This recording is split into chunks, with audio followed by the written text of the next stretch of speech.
مقبوضہ کشمیر میں 9 ماہ سے جاری کرفیو اور بھارتی افواج کی جانب سے کشمیریوں پر مظالم کے حوالے سے سعودی دارالحکومت ریاض میں پاک میڈیا فورم کی جانب سے آن لائن کانفرنس منعقد کی گئی، جس میں فورم کے صحافیوں سمیت سیاسی، سماجی اور مذہبی جماعتوں کے ارکان نے شرکت کی۔ اس موقع پر اسلامی تعاون تنظیم OIC میں پاکستان کے مستقل مندوب رضوان سعید شیخ نے کہا کہ اسلامی تعاون تنظیم OIC نے ہمیشہ کشمیریوں کے حق خود ارادیت کی حمایت کی ہے اور اقوام متحدہ کے بعد OIC کے پلیٹ فارم سے مسلسل کشمیریوں کے حوالے سے پاکستان کے موقف کی حمایت کی جا رہی ہے۔ رضوان سعید شیخ نے مزید کہا کہ بھارت گزشتہ 9 ماہ سے کشمیریوں کو کرفیو لگا کر ان کو یرغمال بنائے ہوئے ہے اور ان کو بنیادی انسانی حقوق سے محروم رکھ رہا ہے۔ پاکستان کی جانب سے سعودی عرب میں دوسرا سفارتخانہ کھولا جا رہا ہے جو صرف OIC کے حوالے سے کام کرے گا، جس سے کشمیر کاز کو مزید تقویت ملے گی۔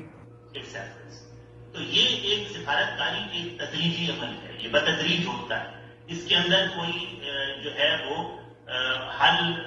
عسکری حل موجود نہیں، اور عسکری حل شاید اس مسئلے کا ہے بھی نہیں، ورنہ تو دنیا کی سب سے زیادہ تعداد میں فوج جو ہے وہ ہندوستانی فوج ہم سب جانتے ہیں کہ وہاں پہ موجود ہے۔ اگر اس مسئلے کا عسکری حل ہوتا تو ہندوستان نکال چکا ہوتا۔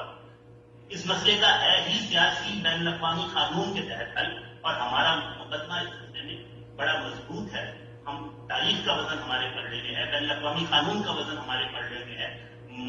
معاشرت کا وزن ہمارے پلڑے میں ہے، مذہب کا وزن ہمارے پلڑے میں ہے۔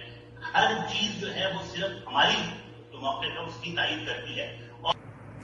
آن لائن کانفرنس سے پاک میڈیا فورم کے چیئرمین الیاس رحیم، صدر ذکاء اللہ محسن، وقار نسیم وامک، عمیر علی، ثنا بشیر، اجمل منہاس، رانا عظیم اور دیگر سیاسی جماعتوں کے ارکان نے بھی اظہار خیال کرتے ہوئے زور دیا کہ اقوام متحدہ، OIC سمیت دیگر انسانی حقوق کی تنظیموں کو چاہیے کہ وہ مقبوضہ کشمیر میں بھارتی افواج کے ہاتھوں مظالم کو بند کروائے۔